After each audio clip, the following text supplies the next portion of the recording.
इसी समय कुछ सनकी राक्षसों ने उनके चलन चलन में संदेह कर लिया। हनुमान की सूक्ष्म चाल देखकर राक्षसों को आश्चर्य हुआ, पर वे सावधान हो गए। कुछ ही पल में हनुमान पकड़ लिए गए और उनकी चेतना फिर भी शांत थी। रावण की सेना ने हनुमान को बांधकर पकड़ लिया और उन्हें राज दरबार में ले जाया गया।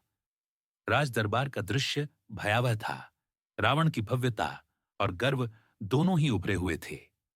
जब हनुमान को रावण के सम्मुख पेश किया गया, तब रावण ने गर्व और अहंकार से कहा, तुम कौन हो? किसने तुमको मेरी लंका की दीवारें भेदने का साहस दिया?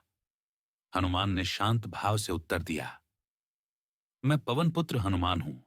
मैं श्री राम का दूत हूं। मैं यहां माता सीता का समाचार लेकर आया हूं। यदि आप सुनना चाहें तो सुनूंगा, वरना मैं वही करूंगा जो दूतगण करते हैं। अपने प्रभु का प्रति स्वीकार न होने पर प्रतिकार भी कर सकता हूं। रावण की गर्वित मुद्रा और भी उभरी। उसने आदेश दिया कि उस दूत के चरण तोड़े जाएं, उसे अपमानित किया जाए और उसकी पूंछ पर जल से भरे कटोरे रखकर दंड दिया जाए। कुछ क्रूर राक्षसों ने हनुमान की पूंछ पर कालिख और तेल लगा दिया और आज्ञा मिली कि उसे जला दिया जाए। हनुमान की आंखों में उस समय शांत जैसे समुंदर की गहराई थी, पर भीतर एक ज्वाला सो रही थी। वे किसी भी तरह से अपमान सहन करने को तैयार नहीं थे, परंतु उनका प्रतिकार सोच समझकर और मर्यादा से होना था। रावण के दंड से हनुमान की पूंछ में आग लगा दी गई, पर उन्होंने उन पट्टों को नहीं तोड़ा। वे पहले भी संयम से काम लेते रहे थे।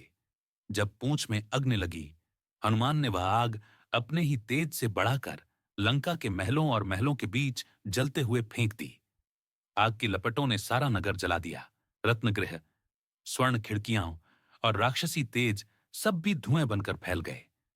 लंका में कोहराम मच गया। राक्षस अपने अस्तित्व की राख पर रोने लगे। महलों से राख धूल उठी और महाशक्ति का भ्रम टूट गया। रावण का गर्व हलक में कट गया, पर उसका अहंकार अभी टूट नहीं पाया। उसने हनुमान को बांधकर आग में फेंकने का और प्राणघातक दंड देने का संचालन किया, पर हनुमान की क्रोध की आग शांत नहीं थी। वह अब सिर्फ दैहिक जलने वाली आग नहीं थी, बल्कि धर्म के रक्षक का उग्र प्रकोप बनकर निकली। उन्होंने लंका में अग्नि जलाई, परंतु साथ ही विवेक और दूतत्व का मार्ग भी नहीं छोड़ा। पहले उन्होंने सीधे रावण को संदेश दिया, चेतावनी दी। हनुमान की पूंछ में जलाई गई अग्नि जैसे साधारण आग नहीं थी, मानो खुद महाकाल की ज्वाला बन उठी थी। रावण और उसके दुष्ट सैनिक सोच रहे थे कि अब यह वानर अपमानित होकर तड़प उठेगा, पर वे नहीं जानते थे कि यह कोई साधारण वानर नहीं, रामदूती पवन पुत्र हनुमान है। हनुमान ने अपनी अग्निमय पूंछ को आसमान में लहराया और फिर अगले ही क्षण लंका की गलियों, चौबारों, राजमहलों और बागों की ओर दौड़ पड़े।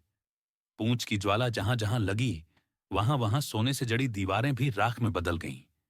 राक्षसों के हाहाकार की आवाज गूंजने लगी, बचाओ, बचाओ, कोई इस वानर को रोक लो। पर कोई रोक नहीं सका। एक एक कर लंका के महल, पुष्प वाटिकाएं, बाजार, यहां तक कि स्वयं रावण का स्वर्ण प्रासाद भी जलने लगा। लंका का वैभव, जो वर्षों से रावण के अहंकार का आधार बना था, पलों में राख का ढेर बन गया।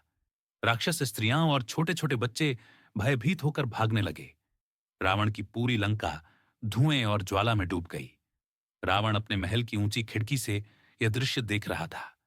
उसका अहंकार, जो अब तक आकाश को छूता था, राख की तरह बिखरता जा रहा था। वह मन ही मन सोचने लगा, यह कोई साधारण दूत नहीं। यदि एक दूत इतना प्रचंड है, तो स्वयं श्रीराम की सेना कैसी होगी? उसका हृदय कांप उठा। रावण ने अपनी सभा को देखा। सभी मंत्री, सैनिक और दासियां भय से थरथर कांप रहे थे। जब पूरी लंका जल उठी, तब भी हनुमान का मन शांत नहीं हुआ। वे अशोक वाटिका के ऊपर जा खड़े हुए और गगनभेदी गर्जना की, हे रावण, आज मैंने केवल दूत होकर यह कार्य किया है। सोच ले, जब स्वयं श्रीराम यहां आएंगे तो तेरी लंका का क्या हाल होगा। अंतिम अवसर है, माता सीता को श्रीराम को लौटा दे, वरना विनाश तेरा निश्चित है। उनके शब्दों की गूंज मानो वज्र की तरह रावण के कानों में गिरी। इस बार रावण का घमंड पूरी तरह से हिल चुका था। उसके शरीर से पसीना टपक रहा था, होंठ सूख गए थे और कांपते हाथ धीरे धीरे जुड़ गए। वह जान गया कि यह साधारण वानर नहीं, बल्कि दिव्य शक्ति का अवतार है। उसने कांपते स्वर में कहा, हे वानर राज, तू सचमुच महान है। आज तेरे तेज को देखकर मेरा गर्व भी कांप उठा। पर याद रख, मैं अभी भी सीता को नहीं लौटाऊंगा। जो होना है युद्ध भूमि में होगा। लंका दहन के बाद हनुमान जी का क्रोध शांत हुआ। उन्होंने अग्नि को स्मरण कर कहा, हे अग्निदेव, मैं आपका भक्त हूं। मेरी पूंछ अब और न जलाएं, क्योंकि मेरा कार्य पूर्ण हो चुका है। तुरंत ही उनकी पूंछ से अग्नि शांत हो गई। हनुमान जी ने जलती लंका को अंतिम बार देखा और माता सीता के चरणों में प्रणाम कर आकाश मार्ग से श्रीराम की ओर प्रस्थान किया। समुद्र की लहरें उन्हें देखकर गर्जना कर रही थीं। वन, पर्वत, पशु पक्षी सभी मानो जयकार कर रहे थे। जय हनुमान, जय श्री राम। वे वेग से उड़ते हुए किष्किंधा की ओर बढ़े और सुग्रीव, अंगद तथा पूरी वानर सेना ने उन्हें देखकर हर्ष ध्वनि की। हनुमान जी सीधे श्रीराम के चरणों में जाकर दंडवत हुए। उनकी आंखों से आनंद के आंसू झर रहे थे। उन्होंने कहा, प्रभु, अब माता सीता सुरक्षित हैं। मैंने उन्हें अशोक वाटिका में देखा। वे आपके नाम का जप कर रही हैं और शीघ्र ही आपके दर्शन की प्रतीक्षा कर रही हैं। ये सुनकर श्रीराम के नेत्र भी नम हो उठे। उन्होंने हनुमान को हृदय से लगाकर कहा, पवन पुत्र, आज तुमने वह कार्य कर दिखाया जो असंभव सा था। तुम्हारा बल, बुद्धि और भक्ति अपार है। तुम्हारे कारण अब हमें पथ स्पष्ट दिख रहा है। हनुमान जी ने लंका दहन और रावण के अहंकार के टूटने का समाचार भी सुनाया। वानर सेना में हर्ष की लहर दौड़ गई। सुग्रीव, जांबवंत और अंगद ने गर्व से कहा, ऐसा वीर और भक्त केवल श्रीराम का ही दूत हो सकता है। वानर सेना का मनोबल बढ़ गया। सबको विश्वास हो गया कि अब लंका जीतना कठिन नहीं है। श्रीराम ने समुद्र की ओर दृष्टि डालकर कहा, अब समय आ गया है। माता सीता की रक्षा और रावण के विनाश के लिए हम शीघ्र ही लंका की ओर प्रस्थान करेंगे। यह धर्म युद्ध होगा और अधर्म का अंत निश्चित है। वानर सेना ने जय श्रीराम का गगनभेदी नाद किया। धरती, आकाश और समुद्र तक में यह ध्वनि गूंज उठी। हनुमान जी का समाचार सुनकर श्रीराम का हृदय कि करुणा और क्रोध से भर उठा। उन्होंने कहा, माता सीता की रक्षा और रावण के अहंकार का अंत अब निकट है। यह धर्म युद्ध होगा जिसमें अधर्म का संपूर्ण नाश निश्चित है। सुग्रीव और जांबवंत ने तुरंत वानर सेना को आदेश दिया कि सब युद्ध की तैयारी करें।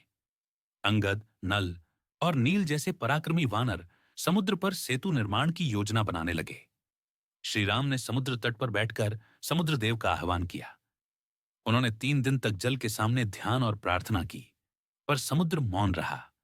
तब श्रीराम ने क्रोध में अपने धनुष पर बाण चढ़ाया और समुद्र सुखाने का संकल्प लिया। धरती, आकाश और जल तक कांप उठे। तभी समुद्रदेव प्रकट हुए और श्रीराम के चरणों में गिरकर बोले, प्रभु, मैं आपके कार्य में बाधा नहीं बनना चाहता। कृपया अपने बाण से मुझे न सुखाएं। आपकी सेना नल नील की सहायता से सेतु बनाकर लंका पार कर सकती है। वानर सेना ने श्रीराम की जय घोष के साथ समुद्र पर सेतु का निर्माण आरंभ किया। पहाड़, पत्थर और वृक्ष समुद्र में डाले जाने लगे और अद्भुत चमत्कार से वे डूबे नहीं बल्कि तैरने लगे। हर पत्थर पर जब जय श्रीराम लिखा गया तो वह तैरता हुआ सेतु का हिस्सा बन गया। पूरा आकाश जय श्रीराम की ध्वनि से गूंज उठा। लंका से यह दृश्य देखकर रावण का मन कांप उठा।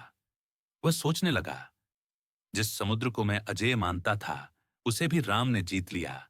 अब मेरा विनाश निश्चित है। पर अहंकार से भरा रावण अब भी झुकने को तैयार नहीं हुआ। हनुमान जी ने जो कहा था, रावण, यदि सीता माता को नहीं लौटाएगा तो पूरी लंका जलेगी और अंततः तेरा वंश नष्ट होगा, वही समय अब निकट था। वानर सेना गर्जना कर रही थी। श्रीराम धनुष उठाकर तैयार थे। रावण अपने अहंकार के किले में कैद था।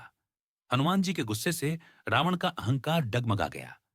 रावण ने हाथ जोड़कर शक्ति का अनुभव किया, पर फिर भी धर्म के मार्ग पर नहीं आया। यही उसकी सबसे बड़ी भूल बनी। अब श्रीराम और लंका का महायुद्ध निश्चित था।